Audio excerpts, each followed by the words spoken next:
Սիրելիներս, նախորդ ձայնագրությունը տեսանյութը պատրաստելիս, երբ ես խոսում էի այն մասին, որ Տեր Հիսուս Քրիստոսը երբ մեզ մաքրում է, օծում է Սուրբ Հոգով, մկրտում է Սուրբ Հոգով, այդ ժամանակ մենք նմանվում ենք մաքուր բաժակի, որը լցված է մաքրամաքուր ջրով։ Ու այդ ձայնագրությունից հետո ես մտքերով էի ու մտածում էի, երբ Սուրբ Հոգին խոսում է մեր հետ, մենք լսում ենք ու հետո ստացվում է շատերի մոտ, որ մանրից, այսպես ասած ժամանակի հետ, նրանք սկսում են չլսել, վատ լսել Տիրոջ ձայնը, կարծես կապը վատանում է, թուլանում է այդ մարդու եւ Աստծու միջև։ Շատերը սկսում են անհանգստանալ, շատերը սկսում են մտածել, նեղվել, բնական է, ցավալի է, երբ դու առաջնորդվում ես Սուրբ Հոգով, նրա ձայնով, նրա խոսքով, նրա ուղղորդմամբ, ու հանկարծ մի օր սկսում ես զգալ, որ արդեն այն չէ, ինչ որ բան է փոխվել, դու առաջվա պես լավ չես լսում Տիրոջ ձայնը, ինչ որ խոչընդոտ, խանգարող ինչ որ բաներ կան, որոնք որ քեզ թույլ չեն տալիս, բայց չես հասկանում, սա ինչ է տեղի ունենում, ու ես վստահ եմ, որ տվյալ մարդը բնականաբար շատ մեծ ցավ է սկսում զգալ ու իրեն այլ առաջվա պես չի զգում, որովհետև ինքը լավ չի լսում իր Տիրոջը, իր Փրկչին, կապը կարծես թուլանում է նրանց միջև, ու դա շատ ցավոտ է։ Եվ ես բաժակից հետո մեզ նմանեցրեցի ինչ որ անոթի խողովակի ու ինչ պատկերացրեցի։ Մենք երբ մաքրվում ենք ամբողջովին ու լսում ենք Տիրոջ ձայնը, սկսում ենք ուղղորդվել, առաջնորդվել նրանով, ուզում եմ ասել, որ տարբեր է, երբ Տերը ընտրում է ինչ որ մեկին հատուկ ծառայության համար, հատուկ առաքելության, բնականաբար այդ մարդու հետ Տերը ավելի ուրիշ կերպ է խոսում,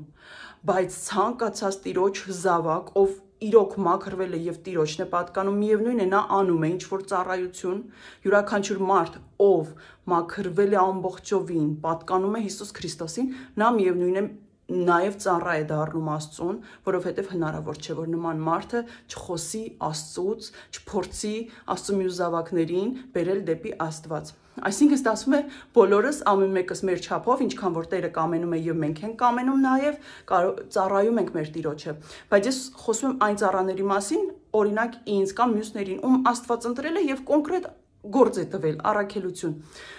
Այդ ժամանակ Աստված ուրիշ կերպ է խոսում տվյալ մարդու հետ, բայց միևնույն է, ցանկացած Աստծու զավակ, մաքրված, Սուրբ Հոգով լցված Աստծու զավակ լսում է Սուրբ Հոգու ձայնը, նրա ուղղորդմամբ, առաջնորդությամբ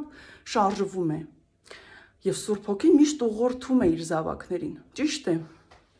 Բայց հանկարծ մի օր, թե ծառայող մարդը կոնկրետ ծառայություն ունեցող, թե ուղղակի զավակը, ով Տիրոջ ձայնով է առաջնորդվում, մի օր հանկարծ սկսում է զգալ, որ արդեն մի բան այն չէ, լավ չի լսում իր Տիրոջ ձայնը։ Ես դա նմանեցրեցի խողովակի, բաժակից անցա խողովակին։ Ինչու, ինչպես, պատկերացրեցի, որ մենք ուղղակի մաքուր եւ լրիվ դատարկ խողովակ ենք, երկու կողմից բաց, ազատ, մաքուր։ Եվ մի կողմից լցվում է Սուրբ Հոգին մեր մեջ իր խոսքով լցվում է մեր մեջ, եւ մյուս կողմից դուրս է գալիս, այսինքն երբ մեր մեջ լցվում է, մենք նաեւ տալիս ենք, մյուսներին ենք փոխանցում Տիրոջ ձայնը, Տիրոջ խոսքը, եթե դա տրված է նաեւ ուրիշների համար։ Ու եթե սկսում ենք մեր ամեն օրվա մեջ ինչ որ մի սխալ գործել եւ չապաշխարել ու չլսել Տիրոջ ձայնը, որ նա մեզ հուշում է, որ մեր սխալը որտեղ է, կարծես թե ինչ որ քարեր են ընկնում այդ խողովակի մեջ ու ավազահատիկներ, նայած թե ինչ չափի է մեր սխալը, այսինքն դրանք կարող են լինել գայթակղություններ, ինչ որ սխալմունքներ, մոլորություններ, այսինքն մենք կարող ենք լսել չարի ձայնը, չհասկանալ, որ դա Տիրոջ ձայնը չէր, ընդունենք, այսինքն նա մեզ խաբի, ինչ որ մի օր խաբվեցինք, ինչ որ մի օր սխալվեցինք, ինչ որ մի օր գայթակղվեցինք, ինչ որ մի օր մեղք գործեցինք, գիտակցված, չգիտակցված, եւ դրանք քարիկների, ավազահատիկների կարող են նմանվել, որ ամեն ավելանալուց խողովակը սկսում է նեղանալ, եւ Տիրոջ ձայնն էլ, Սուրբ Հոգու ձայնն էլ, այսինքն Սուրբ Հոգին, պատկերացնում եք դատարկ մաքուր խողովակի մեջ ինչպես է լցվում ջուրը եւ դուրս գալիս, եւ արդեն լցվող մանրից խցանվող խողովակի մեջ Այնպես որ եթե դուք զգում եք, որ Սուրբ Հոգին այլևս առաջվա պես չի ձեր հետ խոսում, այլևս առաջվա պես նա չի լցվում ձեր մեջ, դուք լավ չեք լսում Տիրոջ ձայնը, ինչ որ բան այն չէ, ուրեմն փնտրեք սխալները ձեր եւ ամեն օրվա մեջ, բացի ներողություն խնդրելուց, ապաշխարելուց, նաեւ Տիրոջից խնդրեք, որ նա ձեզ զգոն պահի,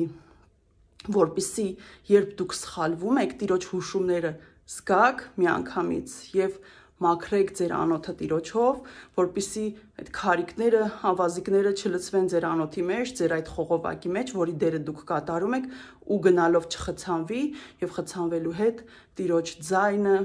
մանրից ժամանակի հետ չլռի ձեր մեջ։